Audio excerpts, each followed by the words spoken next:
Good morning friend. देखिए BPSC 71 का आरंभिक परीक्षा प्रतियोगिता का इसमें नोटिफिकेशन निकाल दिया गया है। नोटिफिकेशन ही बहुत ही शानदार पद है, इसमें बहुत ही अच्छा पद है और इसमें लगभग 100 सीटें जो है वो एसडीएम का है, जिसमें देखिएगा लेवल 9 का है। इसमें सैलरी भी बढ़िया है और पोस्ट तो आप जानते हैं ये अनुमंडल पदाधिकारी होते हैं, तो उनके आधार पर। तो इसमें क्या करना है दोस्तों कि आपको 2 तारीख से इसमें फॉर्म भराना स्टार्ट हो रहा है। 30 तारीख तक परीक्षा फॉर्म भराएगा। परीक्षा की तिथि जो है लगभग 30 अगस्त को निर्धारित किया गया है। टेंटेटिव है, आगे पीछे हो सकता है, लेकिन मान के चलिए नहीं ही होगा। ठीक है, तो इस तरह से देखिए पदों की संख्या है इसमें 502 पद जो है, जो सहकारिता प्रशासन पदाधिकारी जो लेवल 7 का था, उसमें आप लोग देखे थे कि लेवल 7 के पद इतना दिया गया है, तो वो इसमें भी शामिल किया गया है लेवल 7 वाला पद, समझे। तो पिछली बार जो 502 पद के जो रिक्तियां थी ना, जिसमें कहा गया था वापस कर दिया गया, यही तो ये पद के लिए तो ये सबको आपको क्या करना है, प्रखंड देखिए अल्पसंख्यक कल्याण पदाधिकारी है, तो इन लोगों के कल्याण के लिए आपको अधिकारी बनना है। और एक देखिए दूसरा और है जो देखिए इसमें क्या है कि द्वितीय प्रशासनिक पदाधिकारी एवं समकक्ष, इसके लिए भी निकाला गया था। 79 सीट है। इसका क्राइटेरिया अलग है कि इसमें चाहिए क्या, मैथ इकोनॉमिक या फिर कॉमर्स से होने वाला स्टूडेंट के लिए है। तो इस तरह से है। देखिए 71वीं प्रतियोगिता परीक्षा के लिए क्या चाहिए, मान्यता प्राप्त विश्वविद्यालय से स्नातक चाहिए, सिंपल ग्रेजुएशन होना चाहिए, ये रहेगा। आप इसमें भर सकते हैं फॉर्म और आप अधिकारी बन सकते हैं। सेकेंड क्या चाहिए, आरक्षण देखिए उन्हीं को मिलेगा जो बिहार के निवासी हैं। बिहार के बाहर वाले निवासी को जनरल में काउंट किया जाएगा। हालांकि जनरल में भी बढ़िया ठीक ठाक सीट है, तो आप लोग भर सकते हैं इसको। देखिए जनरल का कोड 1 है, एससी का 2 है, एसटी का 3 है, ईबीसी का 4 है। इस तरह से कोड दिया गया है, उसमें भरने के लिए ये आपको ऑनलाइन करते समय उपयोगी होगा। उम्र सीमा क्या रखा गया है, 1/8/2025 से 21 या 22 वर्ष, 21 और 22 दो पोस्ट है। 9 के लिए, लेवल 9 के लिए 22 साल चाहिए और उसके पहले के लिए 21 साल चाहिए। से लेके 37 वर्ष तक होना चाहिए, 37 ईयर तक होना चाहिए। 37 ईयर के बाद जनरल कैटेगरी का चांस नहीं है, अदर राज्य के लिए भी चांस नहीं है। और जो आरक्षण प्रणाली है इसमें लागू होगा, लेकिन बिहार के निवासी को ही इसमें मिलेगा। ठीक है सॉरी दोस्तों। भूतपूर्व सैनिक के लिए ये सब चाहिए। शारीरिक देखिए क्षमता क्या है, उम्मीदवार स्वस्थ सुगठित होना चाहिए और सक्रिय होना चाहिए, इस तरह के व्यक्ति। शुल्क रखा गया है 31 CCE-FAO दोनों के लिए जो है, और बायोमेट्रिक्स फ़ी के रूप में 200 रुपया चाहिए अतिरिक्त। मतलब कि बायोमेट्रिक्स फ़ी क्या है इसके बारे में डिस्कस करते हैं हम लोग। सामान्य लाभार्थी को, जो सामान्य अभ्यर्थी होंगे जिनको जनरल कैटेगरी से हैं, 600 रुपया लगेगा। और जो बिहार के निवासी होंगे, अनुसूचित जाति, अनुसूचित जनजाति और महिला, 150 रुपया लगेगा उनको। और अन्य उम्मीदवार जो बिहार के बाहर के लोग हैं उन लोगों के लिए 600 रुपया लगेगा।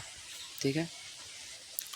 वैसे अभ्यर्थी जिनके पास ऑनलाइन आवेदन में पहचान पत्र के रूप में आधार संख्या अंकित किया जाता है, उन्हें बायोमेट्रिक फ़ी के रूप में 200 रुपया अतिरिक्त शुल्क का भुगतान नहीं करना होगा। अब देखिए वैसे अभ्यर्थी जिनके पास आधार में पहचान के लिए आप डाल देते हैं आधार कार्ड, मतलब कि उसमें पहचान के लिए, तो आपको तो शुल्क 200 रुपया अतिरिक्त नहीं देना होगा।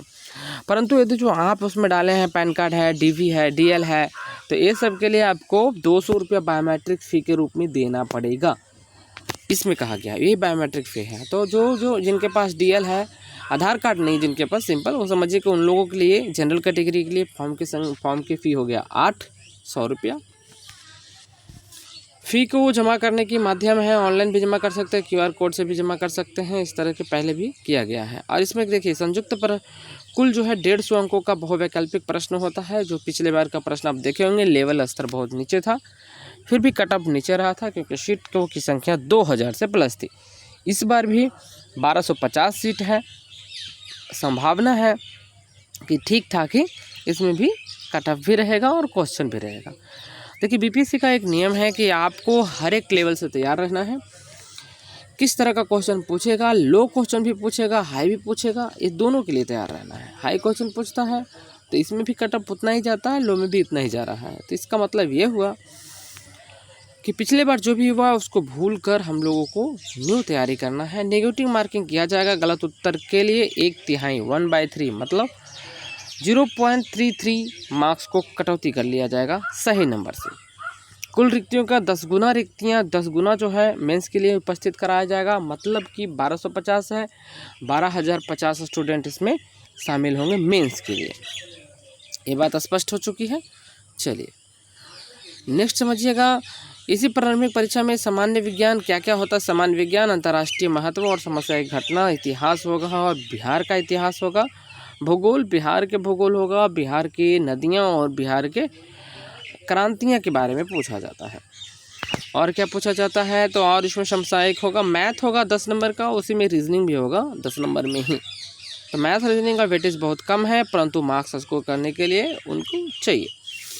सामान्य हिंदी देखिए पूछा जाता है किसमें, तो ये अनिवार्य जो है मुख्य परीक्षा पेपर 2 भाग 2 जो होगा, जब 10 गुना स्टूडेंट आएंगे उसमें सामान्य हिंदी होगा 100 अंकों का। इसमें 30% अंक लाना निश्चित किया गया है। ऐसे कम अंक लाने वाले व्यक्ति को विचार नहीं किया जाएगा, इस तरह की बात है। सेकंड कह रहा है कि बहुवैकल्पिक होगा, इसमें निम्नलिखित ऐच्छिक विषय जो लेंगे एक विषय चयन करना होगा। 100 प्रश्न 100 अंक होगा, 100 प्रश्न होगा इसमें और बहुवैकल्पिक होगा।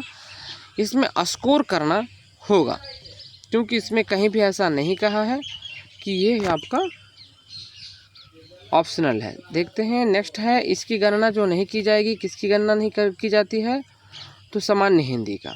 अब देखिए सामान्य हिंदी सामान्य अध्ययन प्रश्न पत्र 2 जो 300 अंकों का होगा, सामान्य अध्ययन प्रश्न पत्र 3 मतलब कि 300 अंकों का होगा। निबंध जो है 300 अंकों का होगा, ठीक है। राज्य सरकार द्वारा निर्धारित न्यूनतम प्रतिशत प्राप्त करना अनिवार्य होगा, परंतु मेधा निर्धारण के प्रयोजन इसकी गणना नहीं की जाएगी। मतलब कि न्यूनतम लाना जरूरी है, लेकिन मेधा निर्धारण करने के लिए अपर कटअप के साथ जाना होगा।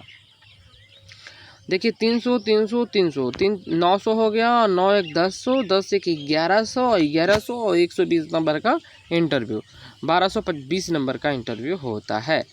देखिए इसमें जो है कौन कौन सा विषय अनिवार्य ऐच्छिक रूप में है, जो देखिए वनस्पति रसायन, सिविल इंजीनियर, वाणिज्य शास्त्र और अर्थशास्त्र, विद्युत इंजीनियर, भूगोल, भूविज्ञानिक, इतिहास, श्रम एवं समाज कल्याण, विविध प्रबंधन, गणित, यांत्रिक इंजीनियर मतलब कि इलेक्ट्रिक इंजीनियर जो होता है वो, मैकेनिकल इंजीनियर सॉरी, दर्शन शास्त्र, भौतिक, राजनीतिक शास्त्र और अंतर्राष्ट्रीय संबंध, मनोविज्ञान, लोक प्रशासन, समाजशास्त्र, सांख्यिकी, प्राणी विज्ञान, हिंदी भाषा और साहित्य, अंग्रेजी भाषा और साहित्य, उर्दू भाषा और साहित्य, बांग्ला भाषा और साहित्य, संस्कृत भाषा और साहित्य, फारसी भाषा और साहित्य और अरबी भाषा और साहित्य, पाली भाषा और साहित्य, मैथिली भाषा और साहित्य। कुल 37 विषय जो ऐच्छिक रूप से है।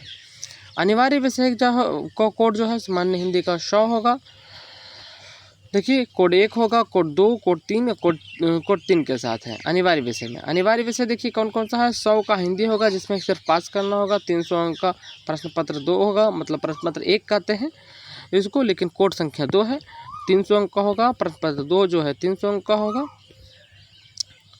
वित्तीय प्रशासन के लिए भी यही चीज़ लागू होता है, लेकिन उसमें ऐच्छिक विषय के रूप में वाणिज्य, अर्थशास्त्र, गणित और सांख्यिकी यही 3 विषय मिलते हैं। वित्तीय प्रशासन में यदि चयन होते हैं तब, ठीक है।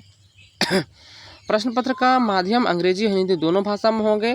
प्रश्न के विषय में उत्तर हिंदी, देवनागरी या अंग्रेजी या उर्दू लिपि में किसी भी प्रकार के किसी एक ही भाषा में उत्तर दिया जा सकता है। अन्य भाषा में उत्तर देने में छूट उम्मीदवार को नहीं मिलेगी। जैसे आप देख लीजिए आधा इंग्लिश आधा हिंदी नहीं लिख सकते हैं, ठीक है।